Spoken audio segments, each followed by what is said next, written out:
Welcome to Romance Tales by Mandy. Don't forget to subscribe and turn on notifications so you never miss a story. Now, sit back, relax, and let's begin. I never cared much about my last name. Donovan. It was just a word on my ID, a formality for job applications, something to fill in the blanks. Never carried weight, never unlocked doors, never meant anything special. And I was fine with that. My world was small but familiar. Clatter of dishes in the back of the diner, the scent of fresh coffee mixed with burnt toast, the rhythm of a life spent scraping by but never truly struggling. I worked double shifts, went to business classes at night, and dreamed of one day opening my own café. Nothing fancy, just a place where people felt at home. I never asked for more. And yet, on a cold Tuesday afternoon, more came knocking. The bell above the diner door jingled, and I glanced up from the counter, expecting another regular. Instead, a man in an expensive charcoal gray suit stepped inside. He didn't belong here. He carried himself like he owned the room. No, like he expected the room to belong to him. His hair was slicked back. His watch probably cost more than my yearly rent, and when his gaze landed on me, I felt it like a hook sinking deep. I wiped my hands on my apron, suddenly hyper-aware of the faded fabric, the grease stains that wouldn't come out no matter how much I scrubbed. Emily Donovan? He asked, his voice smooth, professional. I hesitated. Who's asking? He reached into his pocket and pulled out a business card, sliding it across the counter with the kind of practiced ease that said he'd done this 100 times before. Michael Townsend. Legal Affairs. Lancaster Industries. Lancaster. That name meant something. Even in my tiny corner of the world, I'd heard of it. Everyone had. Lancaster Industries was an empire, a multi-billion-dollar corporation with its hands in everything from tech to real estate to luxury hotels. And I had absolutely no connection to it. Sorry, I said, pushing the card back toward him. I think you have the wrong person. But Michael Townsend didn't even blink. Instead, he opened his briefcase, pulled out a thick envelope, and placed it between us. This is for you. I stared at it. What is it? He exhaled, as if bracing for impact. Your father's will. The words didn't land right away. They hovered in the air, weightless and impossible, before slamming into me like a wrecking ball. My father's will. I didn't have a father. Or at least, not one who ever gave a damn about me. Yeah, no, I scoffed, stepping back. Whatever this is, I'm not interested. You should be, he said, calmly placing a hand on the envelope. Because according to this, you're now the sole heir to a significant portion of Lancaster Industries. I laughed. I actually laughed. Okay, buddy, I don't know what kind of scam this is, but I don't have a rich daddy hiding in the shadows, so... Gerald Lancaster. My breath caught. He said the name like it should mean something to me, and suddenly it did. I knew who Gerald Lancaster was. Everybody did. He was one of the most powerful men in the country. Ruthless, brilliant, untouchable. And apparently my father. My fingers curled into fists, my nails digging into my palms. This is a mistake, I whispered. Michael Townsend tilted his head slightly, studying me like he wasn't surprised by my reaction. Like he'd been expecting it. I understand this is overwhelming. No, you don't understand. My voice came out sharper than I intended, but I didn't care. I don't know what game you're playing, but I don't belong in your world. I don't want anything from your world. I started to walk away, but his next words stopped me cold. There's someone else who does want it. I turned back. What? He slid the envelope an inch closer. Your half-brother, Nathaniel Lancaster, is contesting the will. And trust me, he does believe you're his sister. He believes it enough to want you gone. My heart pounded against my ribs. This had to be a mistake. Cruel joke. Because if it wasn't, I had just inherited a life I never asked for. And someone out there wanted to make sure I never got the chance to live it. I always knew this day would come. For years, I had imagined it, my moment. The day I would walk into that boardroom, shake the right hands, and claim what was always meant to be mine. Lancaster Industries wasn't just a company. It was my birthright. And now, my father was gone. I stood at the head of the long mahogany table in the Lancaster estate, the room heavy with silence. Outside, the city skyline stretched endlessly, bathed in cold, sterile light. Inside, a dozen pairs of eyes, attorneys, executives, family acquaintances, watched me with barely concealed anticipation. They all knew it. I was Gerald Lancaster's only son. The heir. The successor. Michael Townsend, my father's longtime attorney, cleared his throat and adjusted his glasses. He looked like a man who had spent too many years delivering bad news. Not that I expected any. This won't take long, he said, placing a thick envelope on the table. As you all know, Mr. Lancaster recently updated his will. His wishes were clear. I leaned back, crossing my arms. Then let's get on with it. Townsend nodded and opened the document. His voice was steady, professional. To my loyal employees, I leave a sum to be distributed at the discretion of the board. To my charitable foundations, an ongoing endowment. I barely listened. This was all a formality. The real moment was coming.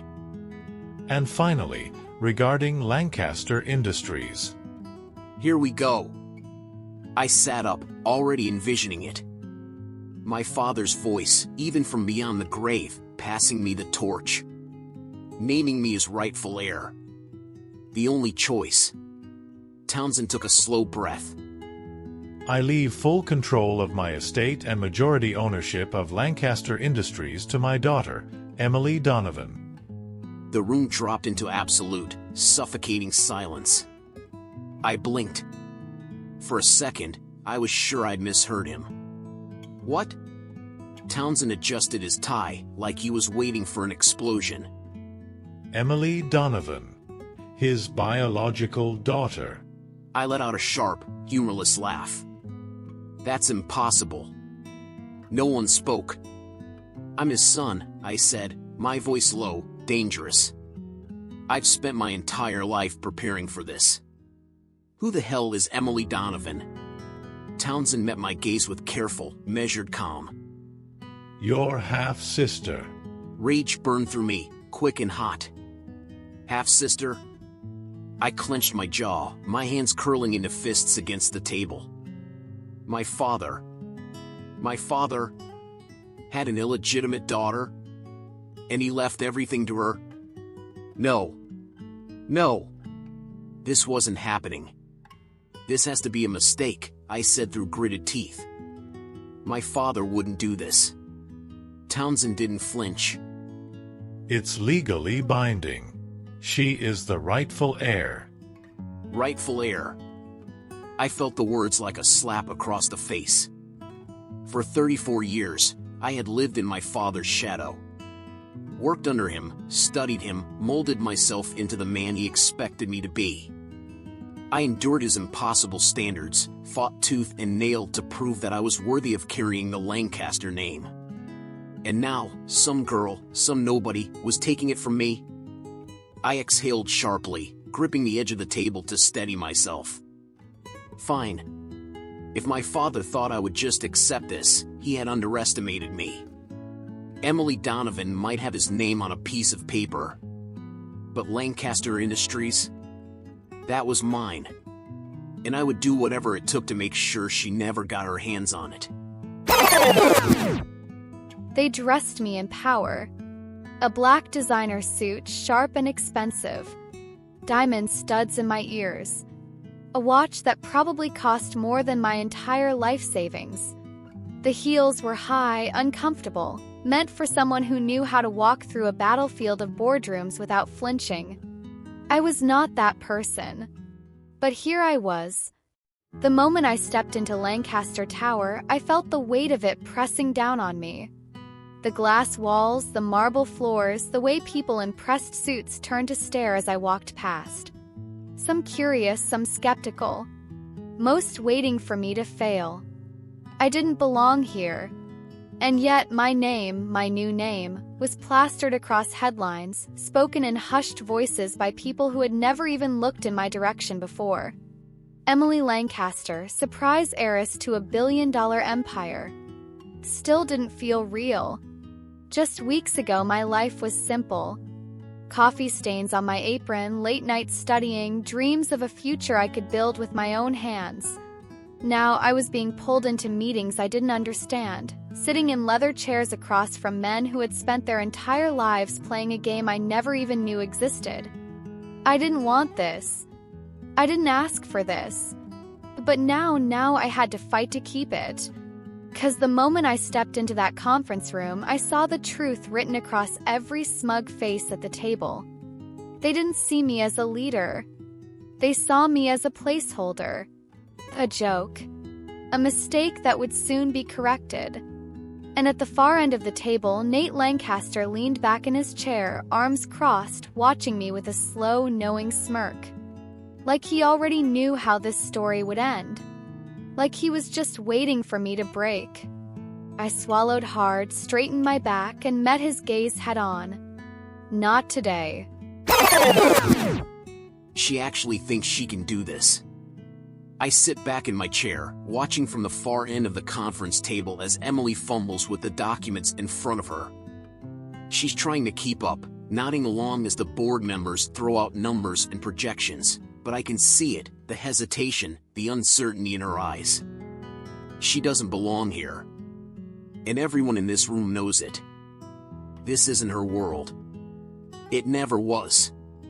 Lancaster Industries was built on strategy, power, control. My father ruled with an iron will, cutting down anyone who stood in his way. He didn't gift success, he demanded it. And yet, he handed everything to a girl who probably spent her mornings refilling coffee cups for minimum wage.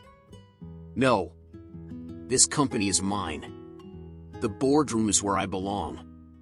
At least, that's what I've always told myself. I've spent my entire life preparing for this. Every late night, every sacrifice, every deal I made, it was all to reach the one goal that's always been just out of my reach. The presidency. But no matter how many times I proved myself, how many moves I made, my father, Lancaster, always saw me as something else. Something he couldn't trust. He gave me the illusion of power for years, gave me smaller projects, made me his right-hand man, but when it came to the big decisions, the ones that would shape the future of this empire, the title always went to someone else. Someone he could control. Not me. And that stung. More than I want to admit. I knew I had the brains, the ambition, the ruthlessness. I could play the game better than anyone else in that room. But no matter what I did, my father, he always saw something darker in me. It's funny how much we overlook about ourselves when we're desperate to prove something. I always thought I was just playing the part. But looking back now, I see it was much more than that. I was becoming like him. Becoming cold. Calculating. The things I was willing to do for power, things I didn't even know I was capable of. And somehow, he saw it before I even realized. I wasn't just ambitious, I was dangerous. I wasn't just hungry for success, I was willing to destroy everything and everyone in my path to get what I wanted. I remember the last conversation we had, just before he made his final decision. It was in his office, no one else there, just the two of us. The tension was thick, heavier than it had ever been before. "You'll never be the leader this company needs, Nate," he said, his voice cold. "You think you're ready, but you're just like me, and that's why you'll fail. You'll burn it all to the ground the moment you have control. You can't be trusted with this." I could feel my blood boiling. The words cut deep, so deep that I almost couldn't breathe. But I knew it was true. Somewhere inside, I knew he was right. I had become the thing I hated most about him, the same thing that made him incapable of giving me the power I craved. The thing that drove me to make deals under the table, to manipulate the people around me, to break anyone I needed to break in order to win. I had become a monster, and my father had known that all along. It's not about me being ready. It's about whether or not I could live with myself once I took the throne. And he knew I couldn't. So, he gave it to someone else. Someone safer. And that's when I snapped. I stopped caring. I stopped pretending. I did what I had to do to take the power he never thought I deserved. And that power will be mine, no matter who I have to crush to get it. This empire will bow to me. Because in the end, I will always win. I watch as Emily straightens her back, trying to look confident, trying to act like she has any idea what the hell she's doing. She's stubborn, I'll give her that. But stubbornness won't save her. I lean forward, clearing my throat. Miss Donovan, I say smoothly, letting the name linger, because that's what she is. A Donovan. Not a Lancaster. Since you're so eager to take the reins, perhaps you could walk us through the latest acquisition numbers? Silence. I can see it happening in real time, the flash of panic, the quick dart of her eyes toward the papers in front of her. She doesn't know. She's drowning, and I just cut off her last supply of air. Someone shifts uncomfortably. One of the older board members coughs. I can already hear the whispers forming. She's not ready. She's not capable. She shouldn't be here. Emily lifts her chin, her jaw tightening like she's willing herself not to flinch. I almost admire it. Almost. But admiration doesn't change the facts. She is a liability. A weakness. And weaknesses in this world? They get eliminated. She might have my father's name on paper. But I won't stop until I bury her under it. Power isn't always loud.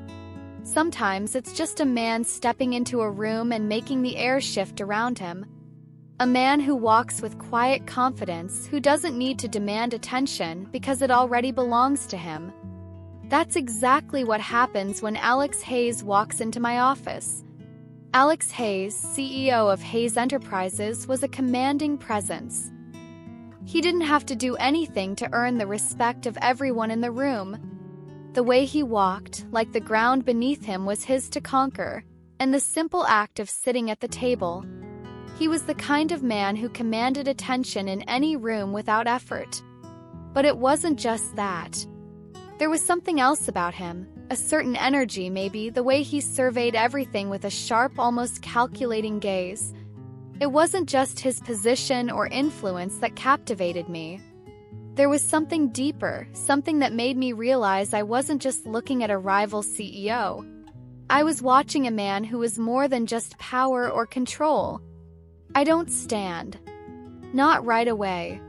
Because if there's one thing I've learned in the past few weeks, it's that the moment you show uncertainty, men like him own you. So I stay seated. He approaches slowly, like he has all the time in the world.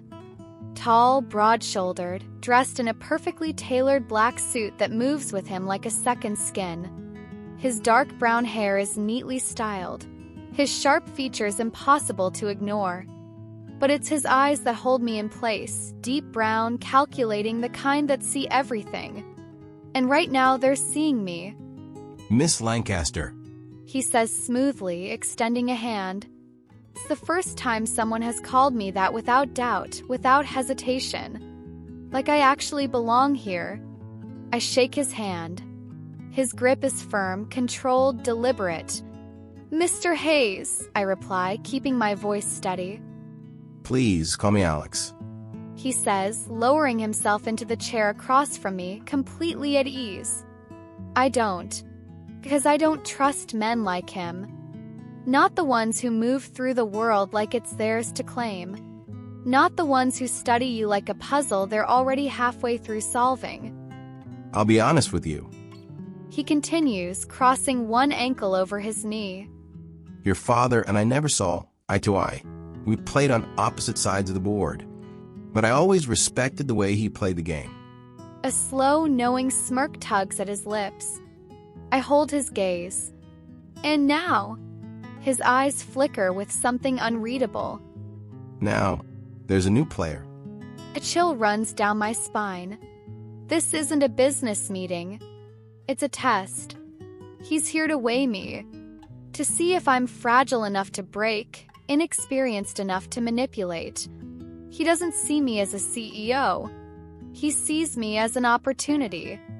A piece on the board, waiting to be moved. I lift my chin, refusing to look away. Is that why you're here? To welcome me to the game. Alex chuckles, low and deliberate. He leans in slightly, just enough to lower his voice, just enough for me to catch the faint scent of his cologne. Warm, sophisticated, dangerous. Oh, Emily. His smirk deepens. I'm here to see if you know how to play. I was drawn to him, yes. But it wasn't just about what he was or the power he represented. It was something deeper. Something that made me want to figure out what else was behind that calculating, cold gaze. I knew I was stepping into dangerous territory, but somehow I couldn't pull away. I was losing control, and he knew it.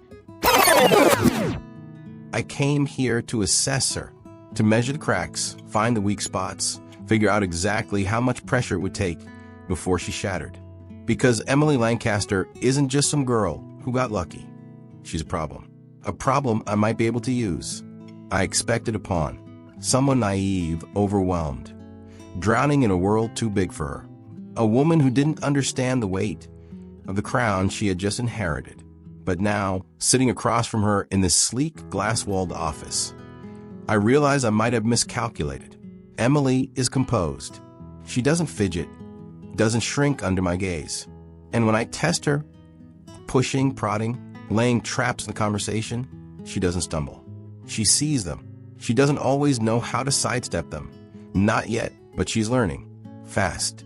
Interesting. At first, I told myself it was only business. She was a means to an end, a stepping stone to taking down Nate. But now, as I sit here, staring across the table at her, there's something more. The way she holds herself. That quiet confidence that draws me in. It's not just her beauty, though that's certainly hard to ignore. It's the fire in her eyes, the way she doesn't back down when I push, even when I can see the uncertainty flicker behind that controlled expression.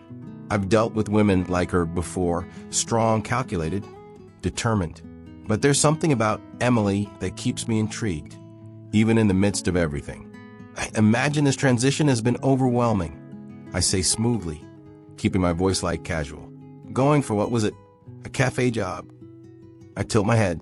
To running a billion-dollar empire, I expect a flicker of insecurity, a crack in that carefully controlled expression. Instead, she just gives me a small, unreadable smile. I imagine it was overwhelming for you, too. Starting Hayes Global at 26 with nothing but a business loan and a handful of stolen clients. She says, I arch a brow. So she's done her research. Smart. But knowing facts and knowing how to survive in this world are two different things. She still has no idea how dangerous this game is. I lean back, studying her, something shifting in me I can't quite explain. She's not the pawn I thought she would be. There's more to her than meets the eye. And yet here you are, I muse, holding on to something that doesn't belong to you. Her expression hardens just slightly, but she keeps her voice steady. I believe the will says otherwise.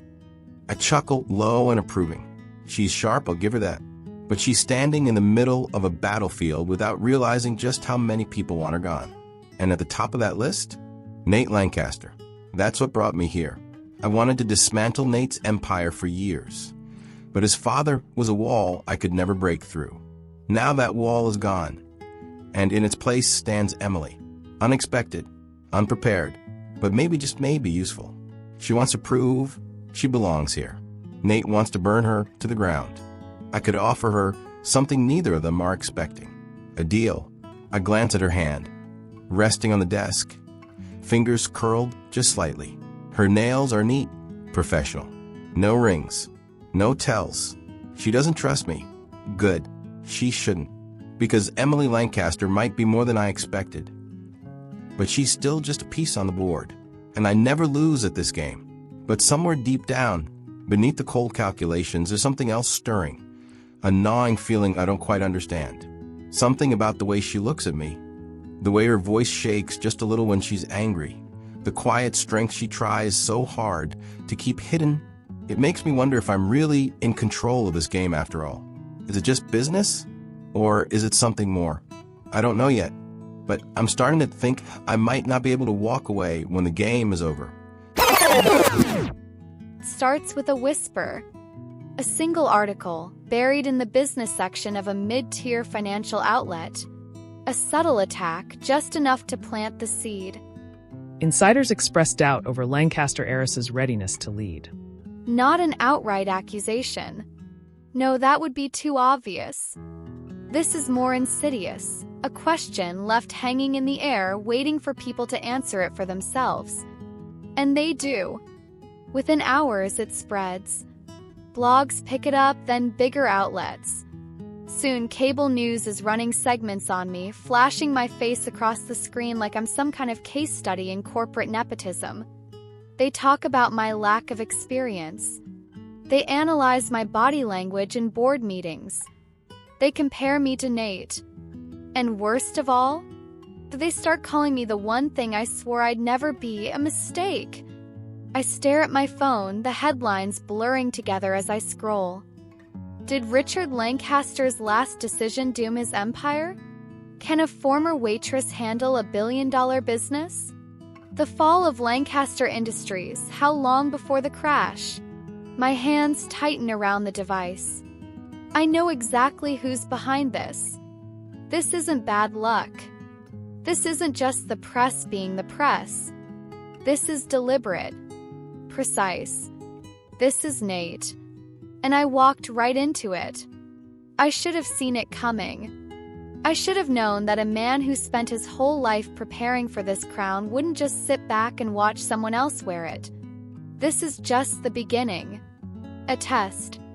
A warning shot. If I fold now, if I show weakness, he wins. I take a breath, shoving my phone aside.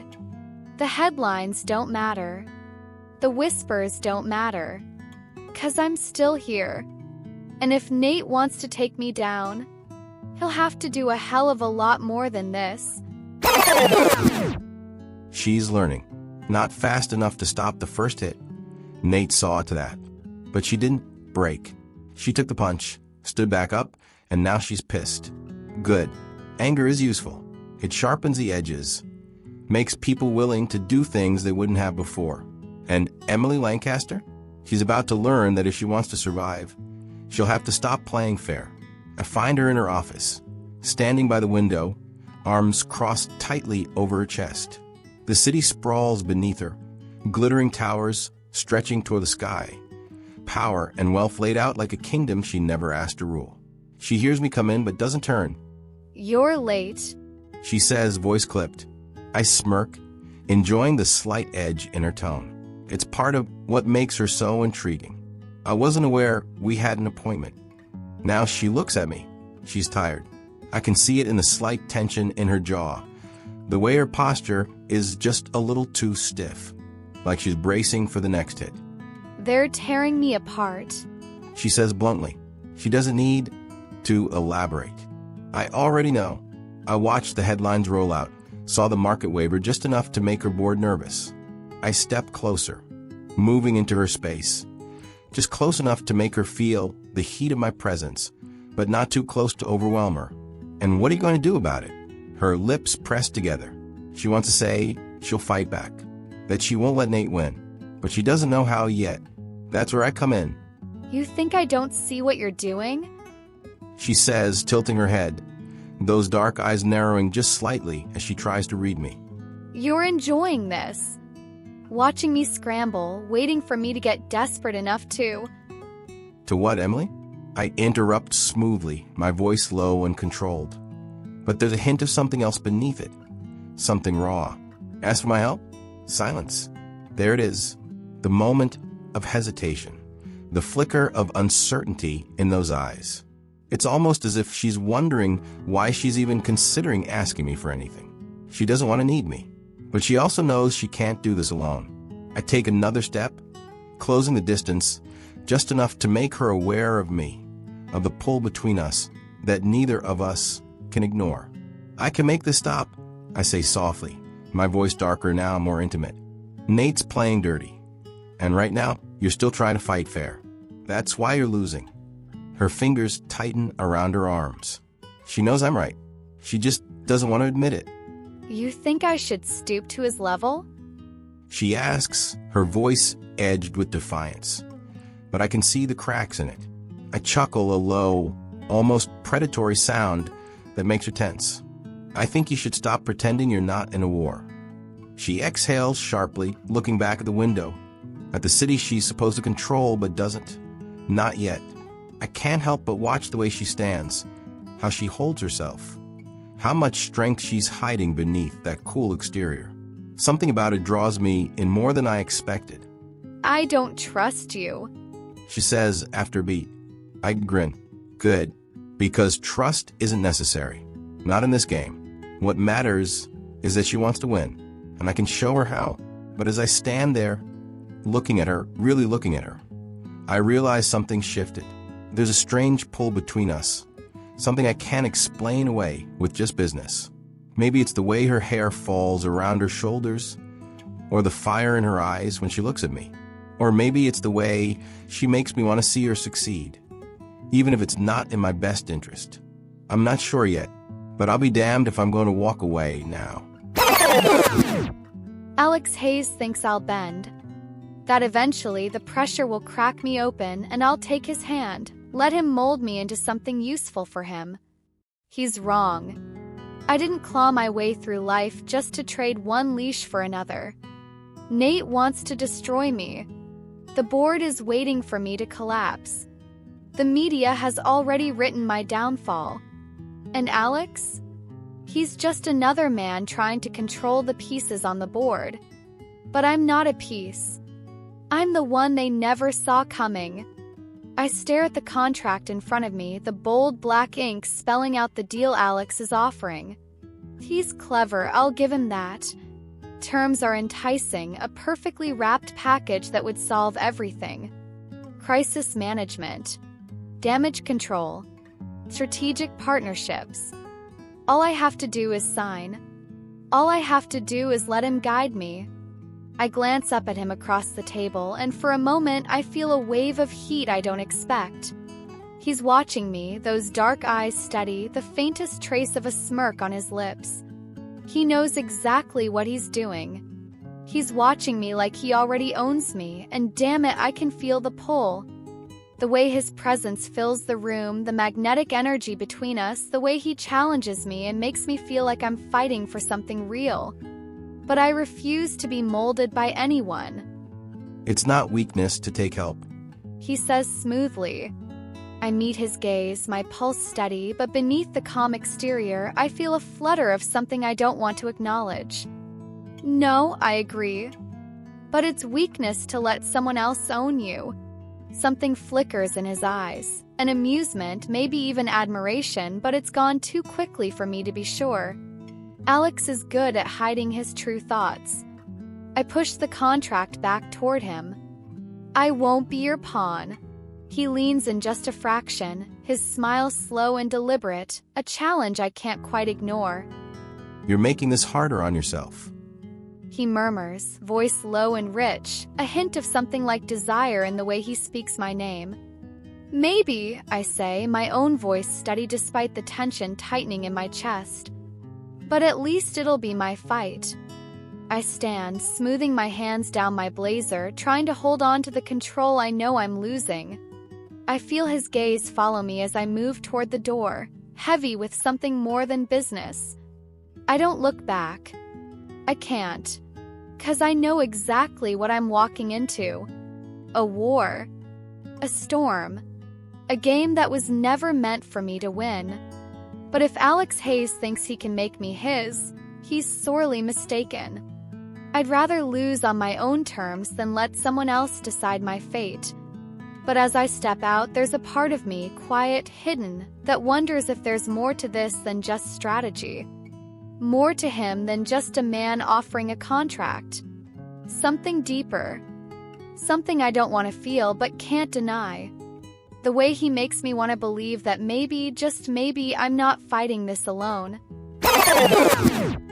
Emily Lancaster doesn't belong here.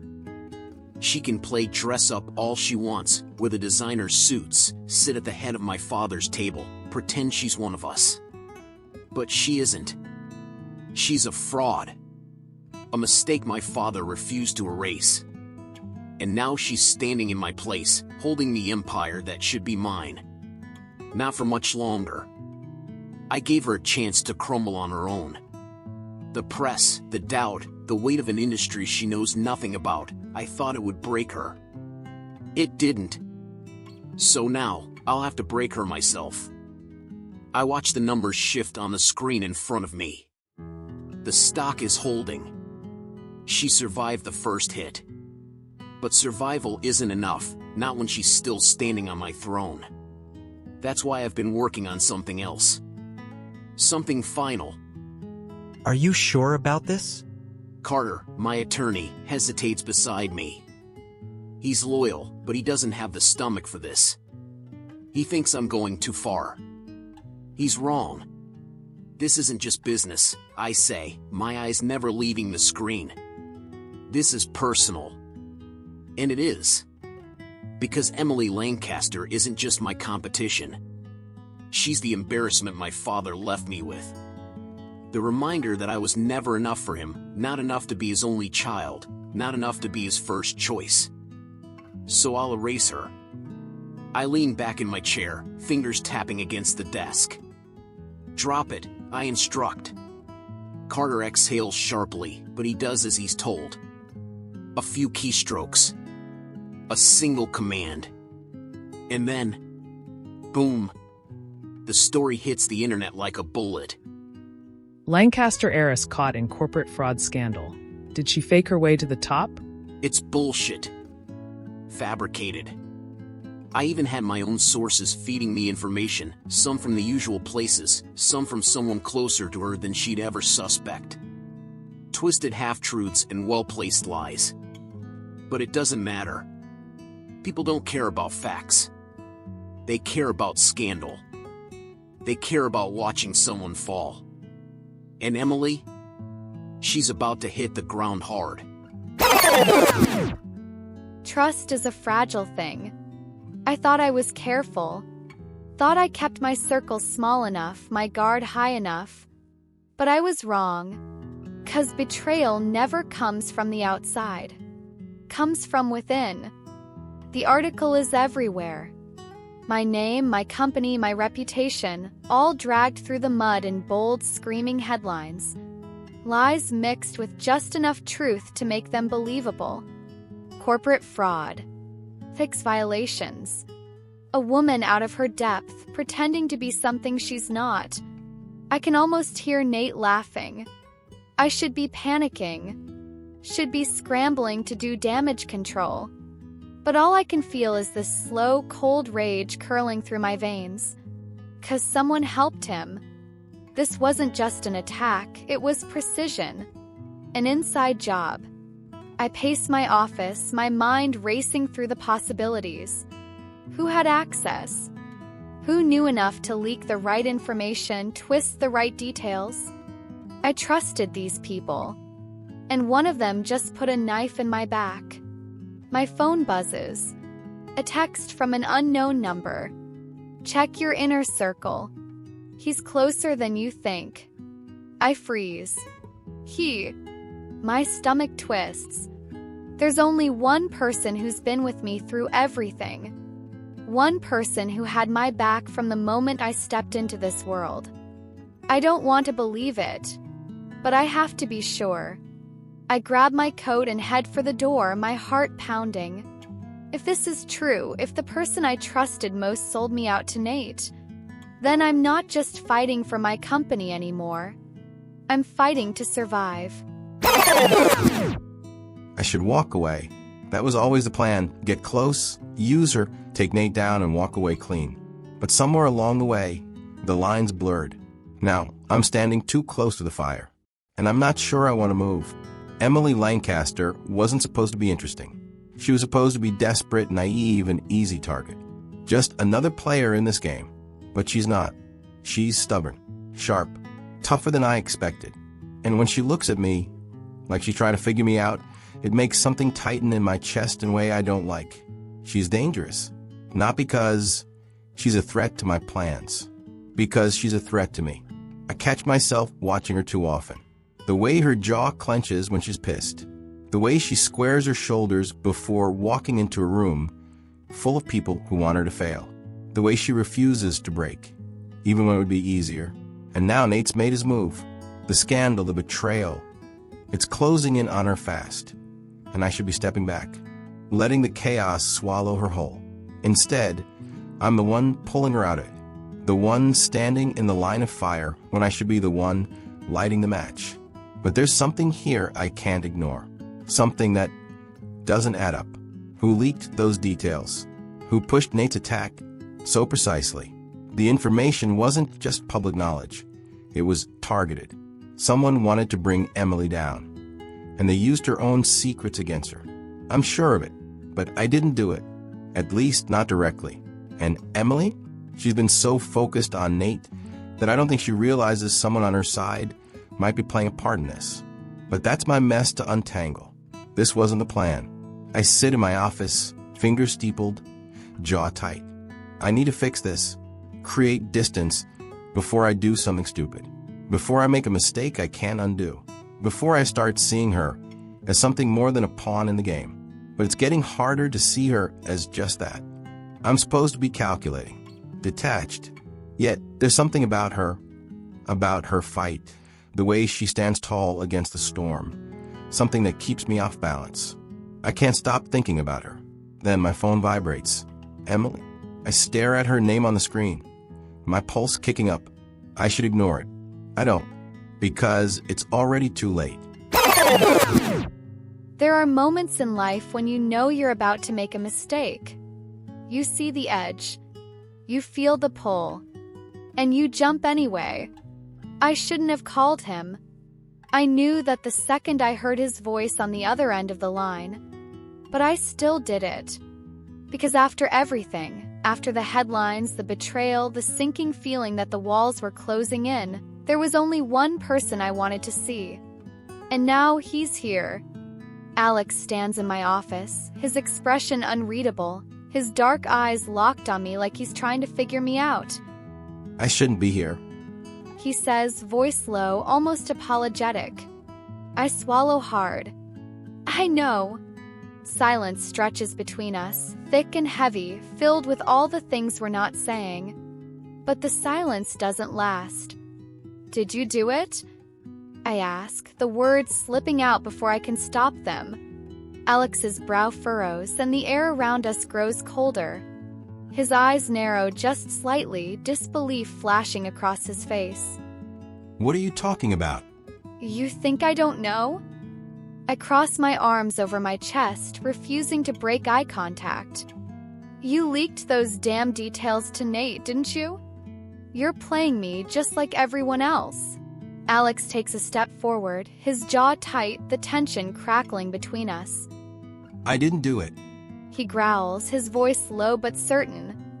And I swear to you, Emily, I'll help you figure out who did. But don't you dare think for 1 second that I'm the one betraying you.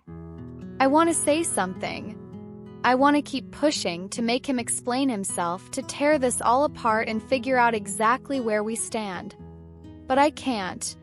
'Cause something in his eyes, something raw and honest, keeps me silent. I take a breath, and before I can stop myself, the anger dissipates, replaced by something else. Something I can't ignore. He's not lying. At least not about this.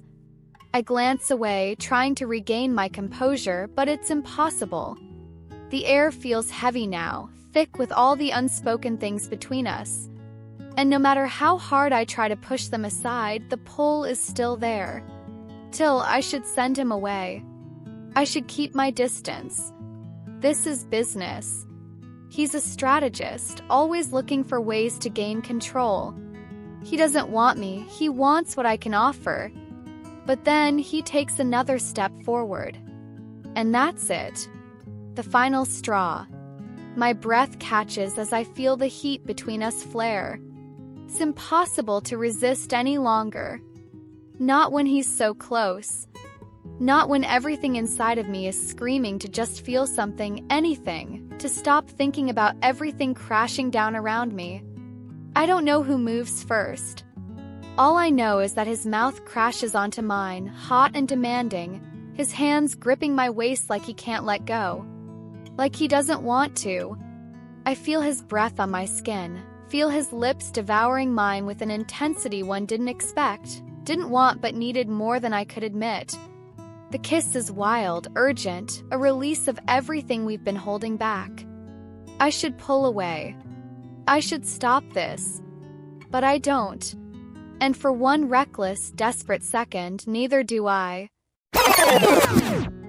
Some people fight battles. I win wars. And Emily? She doesn't even realize she's already lost. I watch as the chaos I orchestrated unfolds. The media is circling like vultures. The board is nervous. Investors are whispering behind closed doors. Everything is moving exactly as I planned. Because Emily Lancaster doesn't belong here. She wasn't raised in this world. She doesn't understand the rules. And she damn sure doesn't know how to play the game. But I do. Which is why I have one last move to make. The kind of move that doesn't just knock someone down. It buries them for good.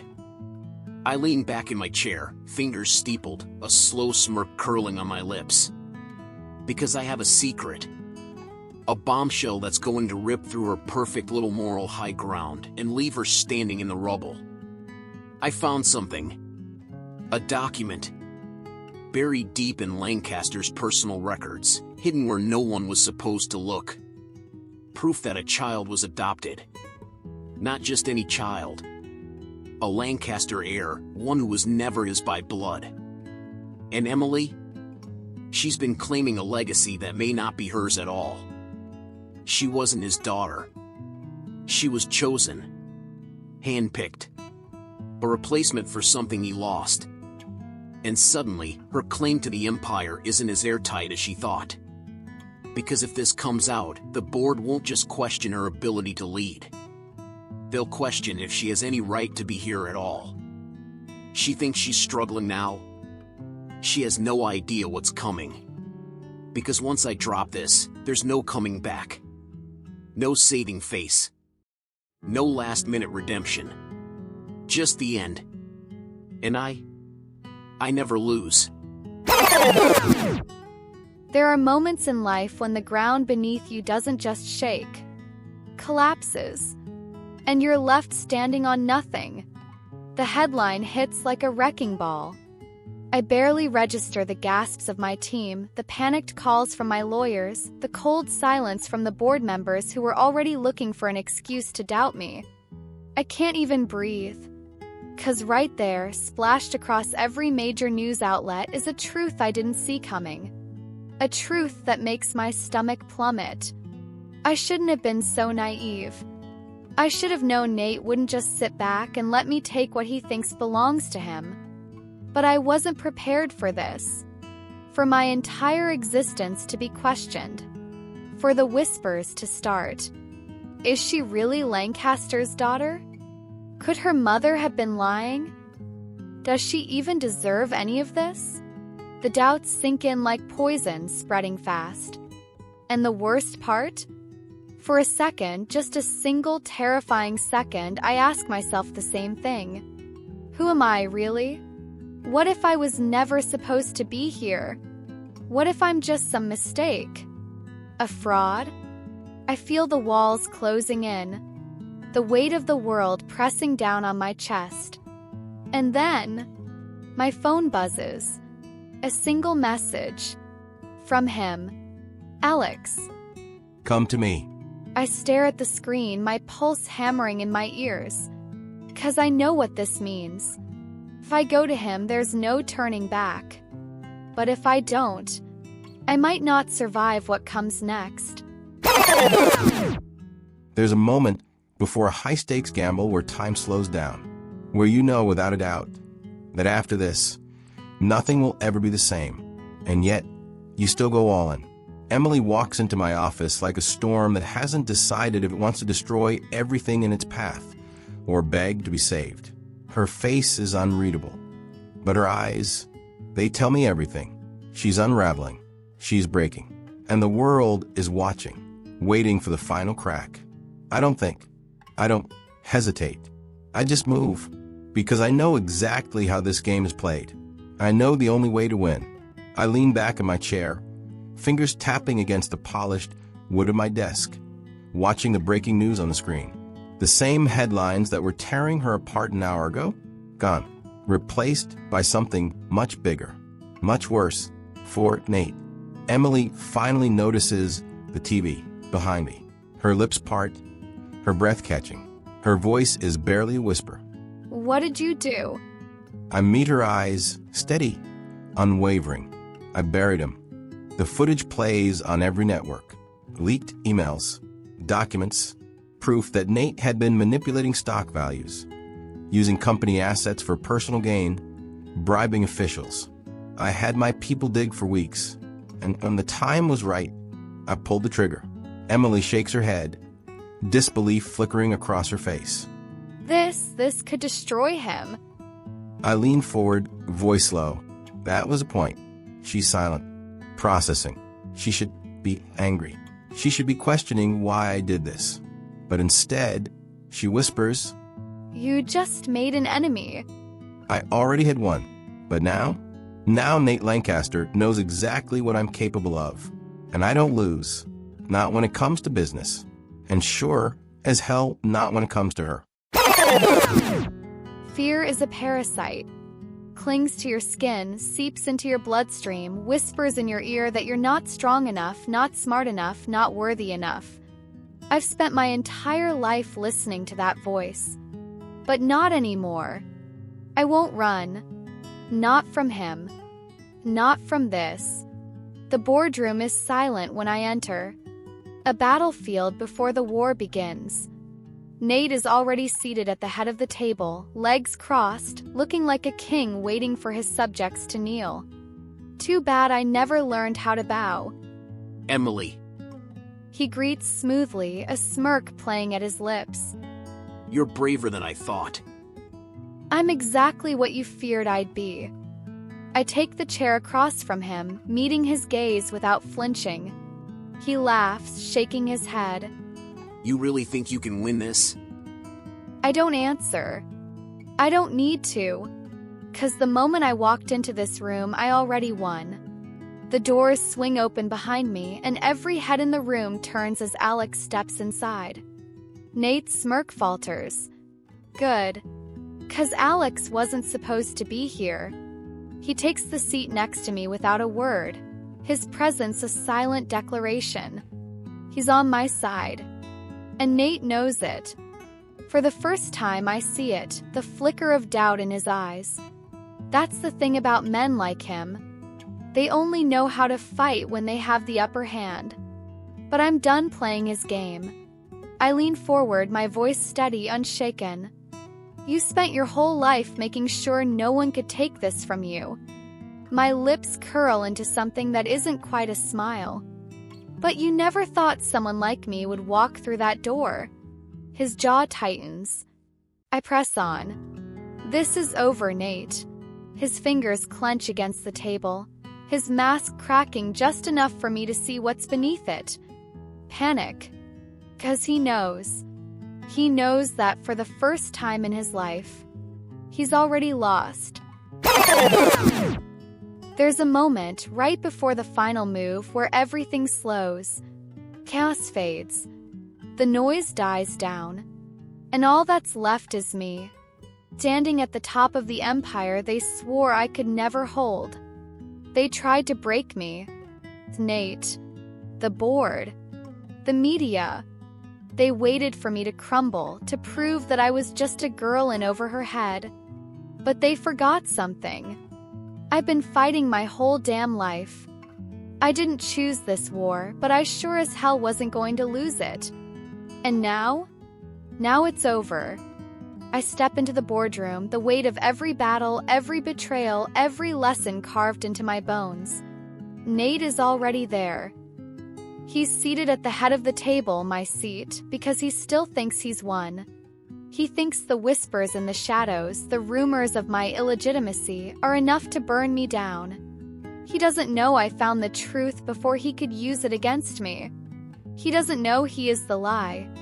I slide a folder onto the table, flipping it open with the ease of someone who knows they've already won. Inside, the records he thought were his golden ticket.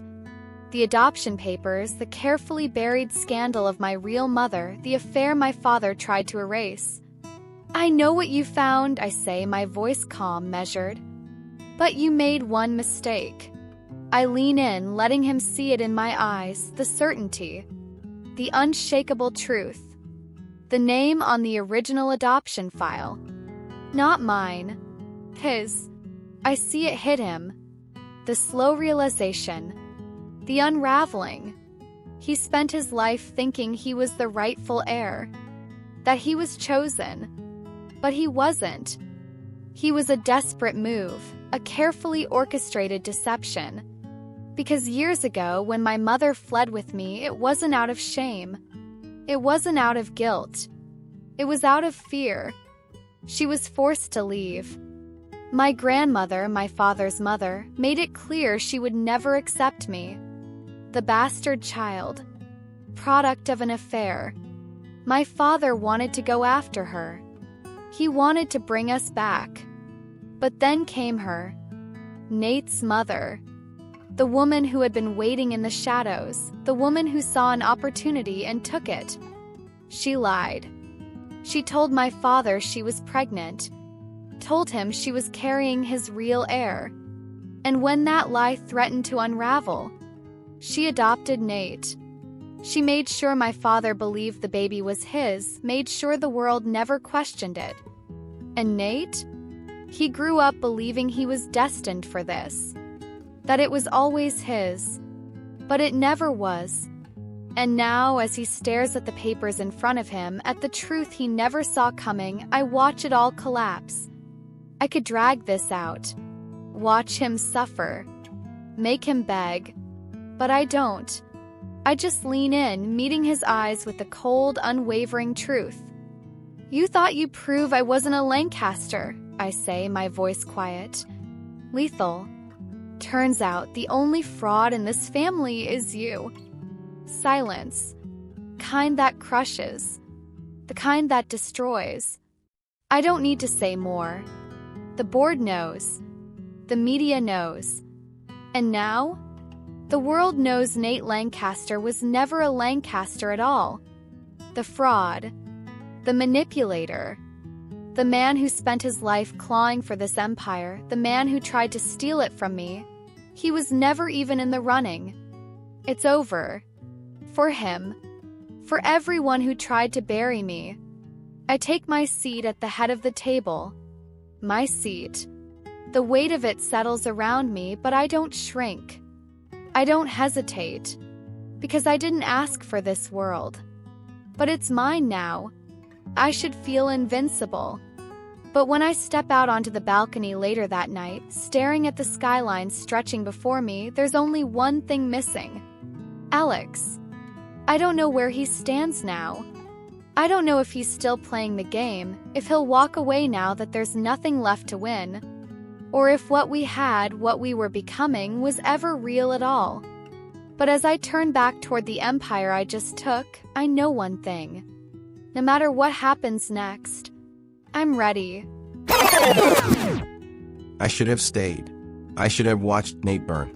Watched Emily take her rightful place at the head of the empire. Her empire. With those sharp brown eyes daring anyone to challenge her. But I couldn't. Because standing there, watching her win, something inside me broke. I spent years telling myself I hated the Lancasters, that every piece of their empire was built on corruption and greed, that I could never be on their side. But then Emily walked into my life, and now I don't know which war I've been fighting anymore. I disappear before the boardroom walls close in, before she can see the war raging beneath the surface. The one I've been losing since the moment I met her. I tell myself I'm giving her space, that she deserves to have this victory without me standing in the shadows. But the truth? I'm scared, because if I stay, if I let myself believe there's a future where we're not on opposite sides of this, then I'll have to surrender the one thing I've been holding on to for so long, the grudge, the revenge I built my entire life around.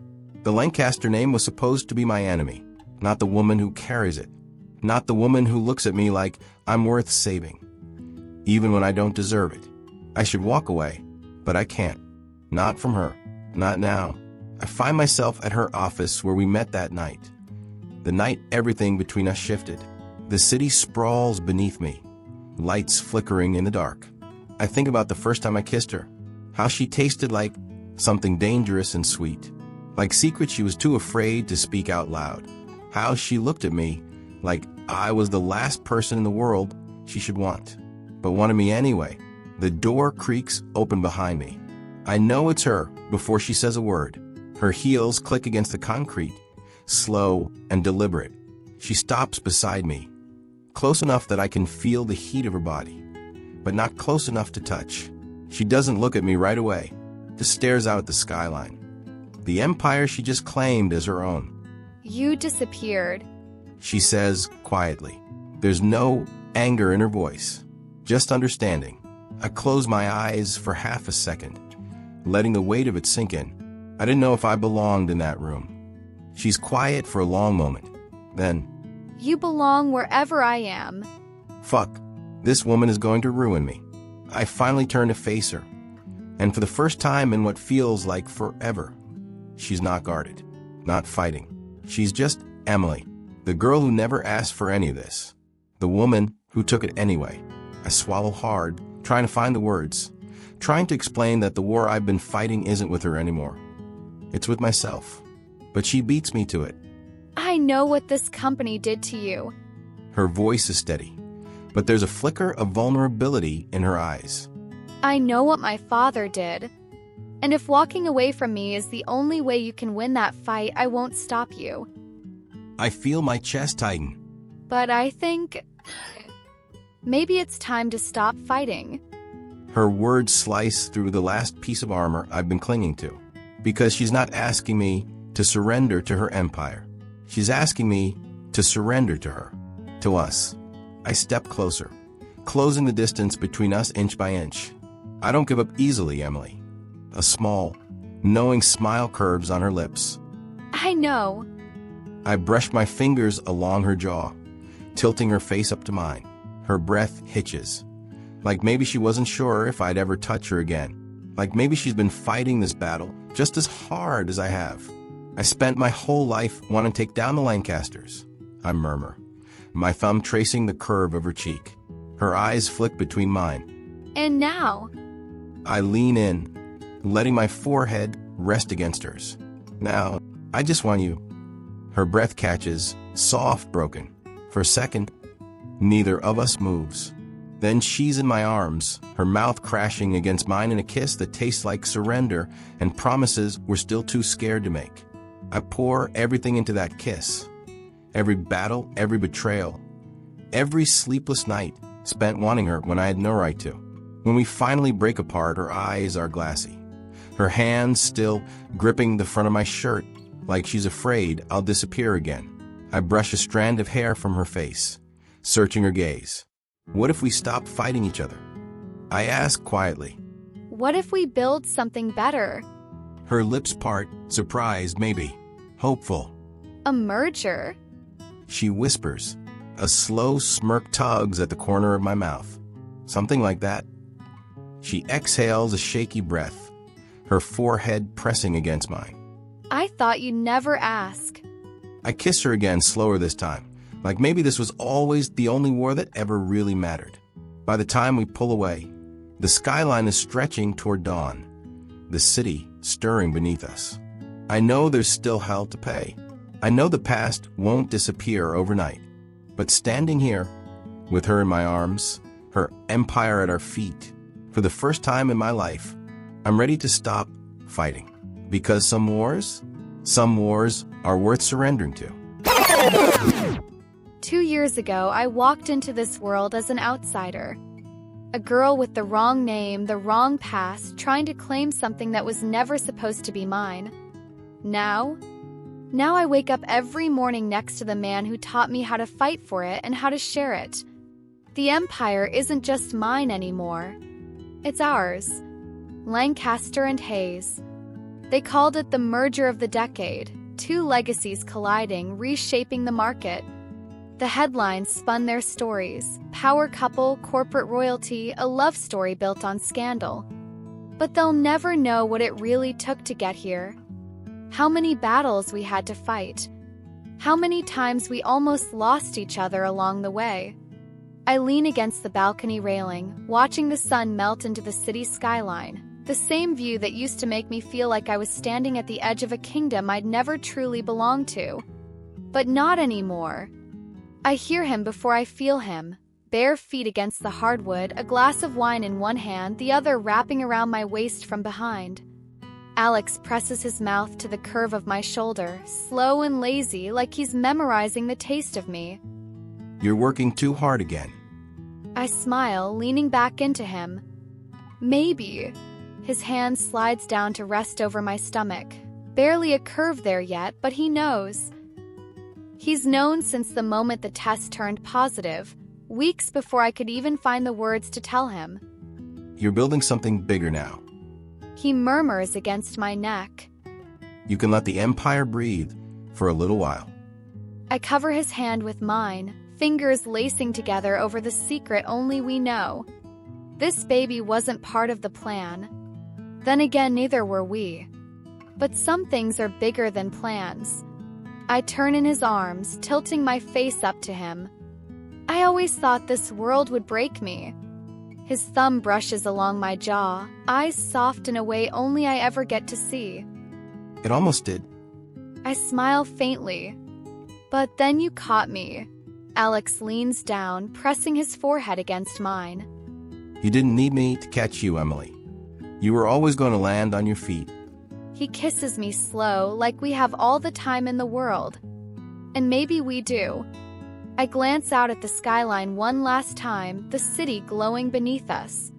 It's not just an empire anymore. It's home. I was never supposed to have any of this: love, power, family. But I fought for it. I bled for it. And now, I get to build something new. Something that will outlive both of us.